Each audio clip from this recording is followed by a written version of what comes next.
Hello बच्चों, मेरे प्यारे बच्चों, आज हम केमिस्ट्री का केमिकल काइनेटिक्स का 10वां लेक्चर अपलोड कर रहे हैं। 9वें वीडियो तक में हम लोगों ने 3 लगातार वीडियो में अभिक्रिया की कोटि पर आधारित सवाल को देखा। आज हम द्वितीय कोटि, तृतीय कोटि और अभिक्रिया की कोटि कैसे निर्धारित करेंगे इस पर चर्चा करेंगे। मेरे प्यारे बच्चों, आप अभिक्रिया की कोटि पर आधारित बहुत महत्वपूर्ण सवाल लगाए गए हैं, सारणी बना करके दिखाया गया है अभिक्रिया की कोटि कैसे निकलती है। कॉम्पिटिटिव एग्जामिनेशंस में पूछे गए सवाल बताए गए हैं, सारणी में जो भी लगवाया गया है वो आईआईटी मेंस में 2004-2014 में पूछे गए हैं। आप ध्यान से थोड़ा सा देखें, द्वितीय कोटि की अभिक्रिया किसको बोलेंगे? Second order reaction. Second order ऐसी रासायनिक अभिक्रिया जिसकी कोटि 2, जिसकी कोटि 2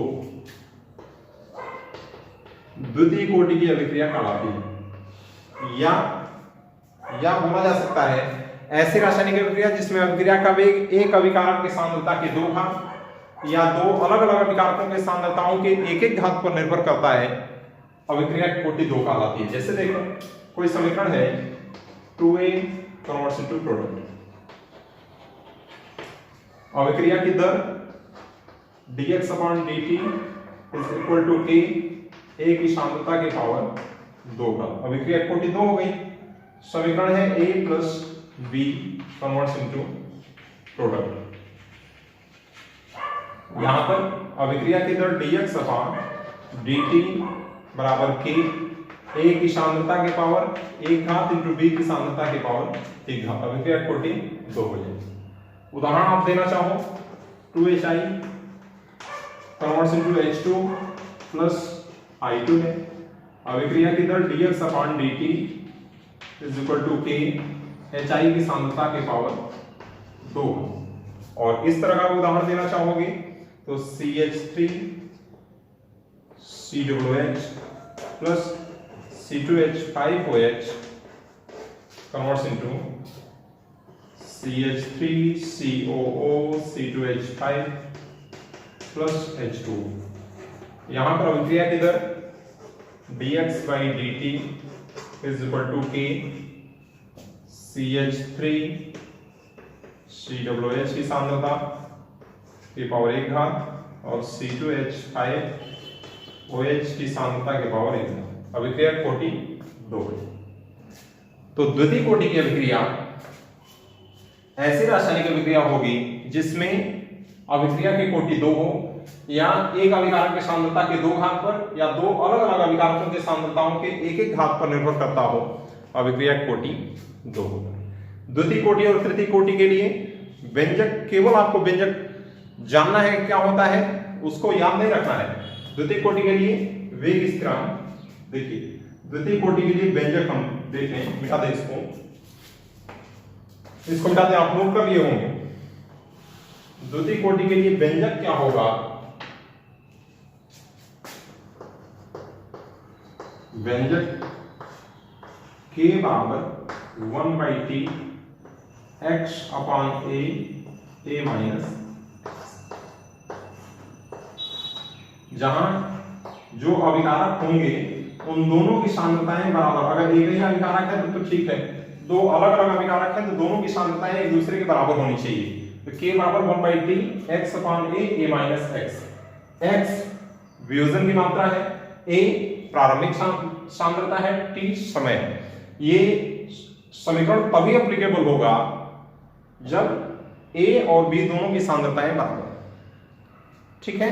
मात्रक अगर निकालना होता, मात्रक यदि निकालना है द्वितीय कोटि का, निकाल के दिखाया गया है, मोल प्रति लीटर के पावर 1 माइनस n, n बराबर 2 रख दो, मोल प्रति लीटर के पावर 1 माइनस 2, -1 हो गया, तो मोल प्रति लीटर के पावर -1, यहाँ पे प्रति समय भी होता है, समय इनवर्स, समय इनवर्स। यहां पे समय को चाहोगे तो सेकंड भी लिख सकते हो, सेकंड इनवर्स, या लिखा जा सकता है लीटर प्रति मोल प्रति समय, या लिखा जा सकता है लीटर मोल इनवर्स समय इनवर्स, या सेकंड इनवर्स,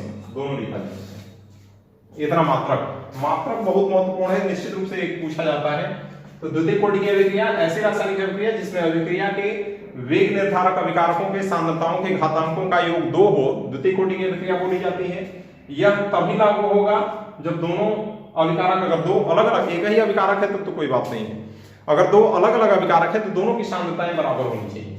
और यहाँ पर उदाहरण दिखा दिया गया था, इसका उदाहरण दिखाया गया था 2HI converts into H2 plus I। अभिक्रिया की दर HI की सांद्रता के 2 घात पर, यहाँ पर एक घात पर निर्भर करेगा, अभिक्रिया कोटि 2 होगी। और यहाँ पर इसका व्यंजक दिखा दिया गया है, मात्रक दिखा दिया गया है। ठीक है, आगे देखें, मिटाएं इसको, नोट कर लीजिएगा आप। तृतीय कोटि की अभिक्रिया देखें, देखो थर्ड ऑर्डर रिएक्शन,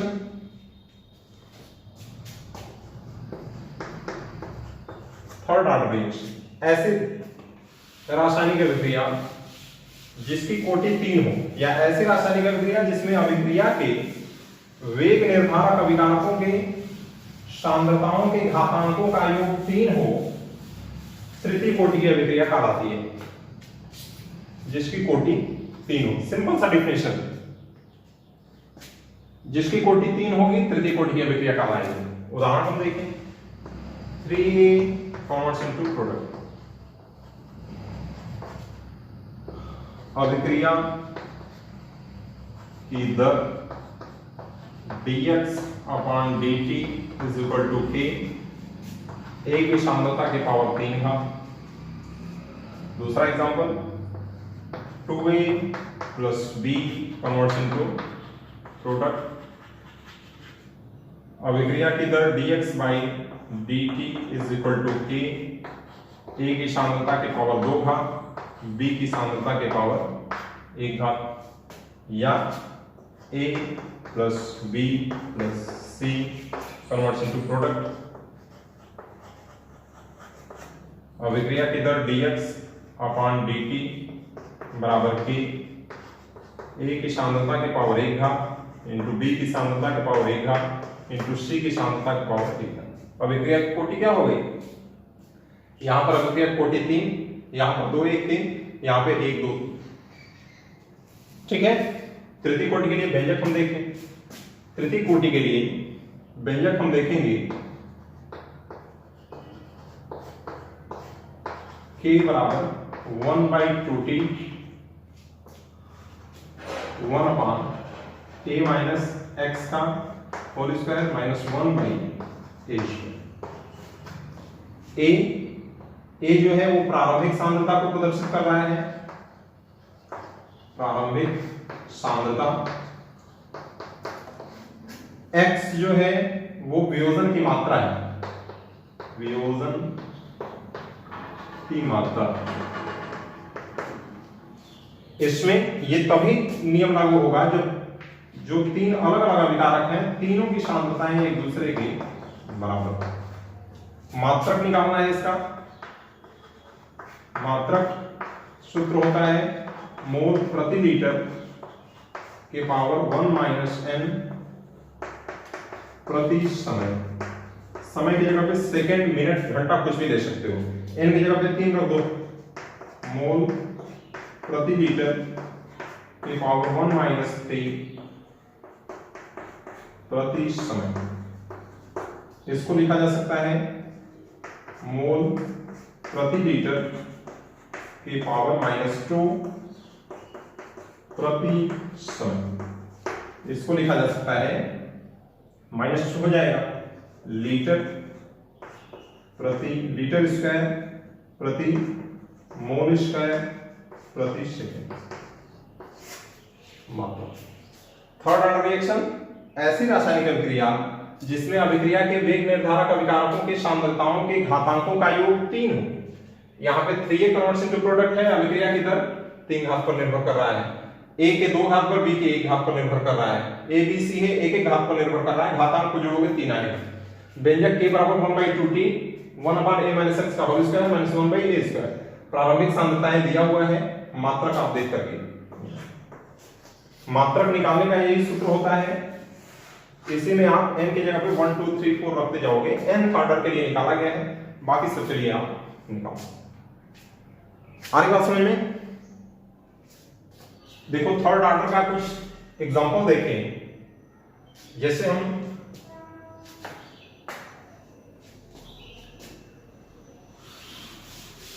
देखेंगे 2NO plus O2 converts into 2NO2।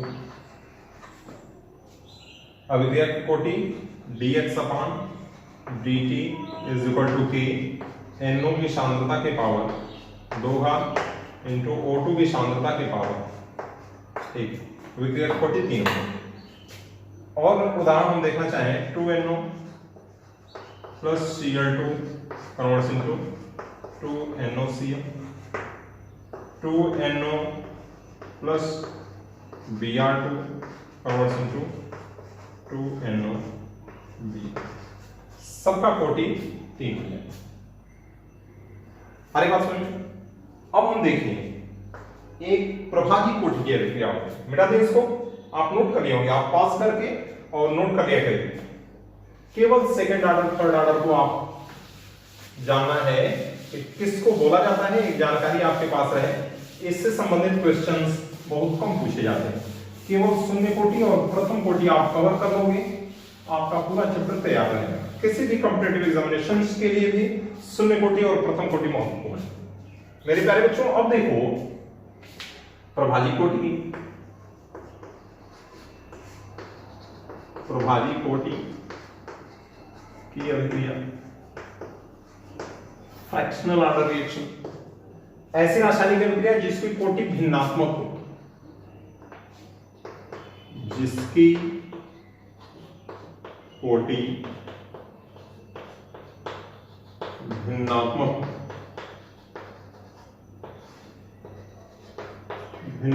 हो, प्रभाजी कोटि की अभिक्रिया बोली जाती है। कुछ एग्जांपल हम देखें। टोटली हम बताए हैं कि इस समीकरण को देख करके आप नहीं बता सकते हो कि अभिक्रिया की कोटि क्या है। अभिक्रिया की कोटि जो है वो प्रायोगिक मान है, जब तक एक्सपेरिमेंट नहीं दिया रहेगा तब तक पता नहीं चल पाएगा।